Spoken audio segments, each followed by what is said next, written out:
Last year, Stephen Sondheim, that towering figure in the modern age of musical theatre, turned 90, and it had been planned to mark that anniversary with a celebration of his work, both on stage and on screen, to tie in with a new production of Assassins at Chichester Festival Theatre, and the release of Steven Spielberg's new version of West Side Story. Well, COVID put paid to the production of Assassins, but I am delighted to say that the celebration goes ahead this month with an illustrated talk featuring a wide range of clips led by Professor Simon Barker of the University of Gloucestershire. And the new film will follow around the new year. Is that okay? In the first half of the talk, Professor Barker will look back at the range of Sondheim's achievements in musical theatre. You can gripe all you like, you can sneer, where are the heroes? You can shout about how everything's a lie. Then that flag goes by. And in the second half, my colleague from the Chichester Cinema Education team, Rosemary Coxon, will be joining me to look at Sondheim's work on both the big and small screens. There are two opportunities to catch this event. Firstly, at the Minerva Theatre at 2 p.m. on Saturday the 13th of November. And it will be repeated the following Saturday, 20th of November at Chichester Cinema in the auditorium at 12:30. The film adaptations of Sondheim's stage musicals began with the hugely successful big screen version of West Side Story, based of course on Romeo and Juliet, with music by Leonard Bernstein and lyrics by Sondheim, which won 10 Oscars, including Best Picture and Best Director, shared by Robert Wise and the choreographer Jerome Robbins. I like to be in America, okay by me in America, everything free in America. For a small fee in America. The film is still generally regarded as a classic and one of the greatest of all film versions of a stage musical. But the casting of actors who were not singers, all the leads were dubbed, and of white actors as Latino characters wearing brown makeup has jarred with some modern audiences. Spielberg's new version apparently addresses all these issues. Whether it can match the impact of the original film, we will all be able to judge very soon. The second film adaptation of a Sondheim musical was Gypsy the following year, which again starred Natalie Wood, this time doing her own singing, and Rosalind Russell as her mother in a somewhat brash tale of show people based on the memoirs of Gypsy Rose Lee and directed by Hollywood veteran Mervyn LeRoy. It was a modest success, failing to achieve the impact of West Side Story, but it did contain a number that has become a standard.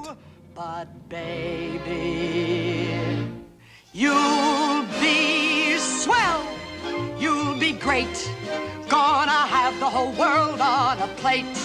Starting here, starting now, honey, everything's coming up roses. It was remade for TV in 1993, with Bette Midler in the lead. As with West Side Story, Sondheim wrote only the lyrics for Gypsy. Jules Stein wrote the music. But by the time the film version was released, Sondheim's first major success as a lyricist and composer had already reached Broadway. A Funny Thing Happened on the Way to the Forum was based on the farces of Plautus, and it reached the big screen in 1966 under the direction of Richard Lester, who had recently enjoyed success with the Beatles films A Hard Day's Night and Help. The film of Forum kept its Broadway star Zero Mostel, but ditched most of Sondheim's songs, preferring to focus on slapstick and bawdy humour. But it did contain the sublimely witty opening number, Comedy Tonight. Something repulsive, something for everyone, a comedy tonight. Something aesthetic, something frenetic, something for everyone, a comedy tonight. Nothing of God. It was over 10 years before another Sondheim musical came to cinemas. The director of the Broadway production of A Little Night Music, Hal Prince, also directed the film, which starred Elizabeth Taylor and Diana Rigg. Here with Leslie Ann Down performing one of the show's many memorable numbers. Every day a little death on the lips and in the eyes, in the murmurs, in the pauses, in the gestures, in the sighs. Every day a little sting in the looks and in the lies. Based on the classic Ingmar Bergman film, Smiles of a Summer Night, it had been a huge hit on the stage 4 years previously, but the film was not received well by either critics or audiences, and it was 30 years before another Sondheim musical was adapted for the screen. A film version of Sondheim's 1979 production Sweeney Todd about a serial-killing Victorian barber had been long planned, originally with Sam Mendes directing. Tim Burton, specialist in gothic horror laced with black comedy, brought the project to fruition in 2007, featuring two of his favourite actors in the lead roles, Johnny Depp and Helena Bonham Carter. What is that? It's priest, have a little priest. Is it really good? So it's too good, at least. Then again, they don't commit sins of the flesh, so it's pretty fresh. Awful lot of fat. Only where it's at. Haven't you got poet or something like that? Now you see the trouble with poet is how do you know it's deceased? Try the priest. But in an egregious loss of nerve, Warner Brothers decided to make no mention of the fact that it was a musical in its marketing, omitting Sondheim's name from the trailers and preferring to sell it as a typical Burton horror film.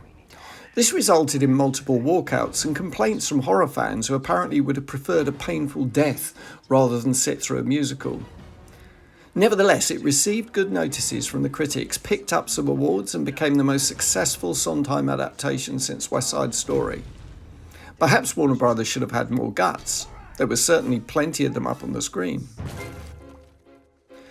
Like Sweeney Todd, Sondheim's 1987 musical Into the Woods, a mashup of fairy tales including Cinderella, Rapunzel, Little Red Riding Hood and Jack and the Beanstalk, had long been planned as a film by different studios, before Disney finally pulled it together in 2014 under the direction of Rob Marshall, who had made a successful transition from theatre to film with his adaptation of Chicago a decade earlier. Its subversive take on the source tales proved successful with both critics and audiences, due largely to Marshall's assured handling of tonally challenging material, and some excellent performances including Emily Blunt as the baker's wife and Meryl Streep as the witch. Past midnight, soon it will be boom, squish. Told a little lie, stole a little gold, broke a little vow. Did you? Had to get your prince, had to get your cow, had to get your wish, doesn't matter how, anyway it doesn't matter now. It's the last midnight, it's the boom. Which brings us back to where we started, and the latest Sondheim film adaptation, Spielberg's West Side Story, the release of which is awaited with a certain amount of trepidation. The world is full of light. In the spirit of Sondheim's lyric for Comedy Tonight, the clips featured in our talk will be something familiar, something peculiar, including the above adaptations but going beyond them into Sondheim's work created specifically for the screen, such as his Oscar-winning song written for Warren Beatty's Dick Tracy, performed by Madonna. Get my man. His downright weird TV musical, Evening Primrose. I remember the sky. It was blue as ink. Plus an extraordinary TV documentary. I'm just screaming! It's too early to scream. You're screaming because you know that your voice is tired and you're trying to make up in power. Yeah, but I've always done that, Steve. Because I've always had dumb material. So now I got good material and I can afford to go backwards. It's not so much that my voice is tired. I just want you to listen. Aren't they a gas? And a prime example of the way his music has been used in other films. Someone to hold you too close, someone to hurt you too deep, someone to sit in your chair, to ruin your sleep. That's true, but there's more than that. Is that all you think there is to it? You have so many reasons for not being with someone, Robert, but you haven't one good reason for being alone. Come on, run to something. Bobby, run to something. Professor Parker, Rosemary Coxon and I look forward to sharing with you our thoughts on a writer and composer whose work has never seemed more relevant in these angst-ridden times. Put you through hell. You see what you look for, you know. You're not a kid anymore, Robbie. I don't think I'll ever be a kid again, kiddo. Being alive. Being alive. Being alive. Blow out the candles, Robert, and make a wish. Want something. Want something.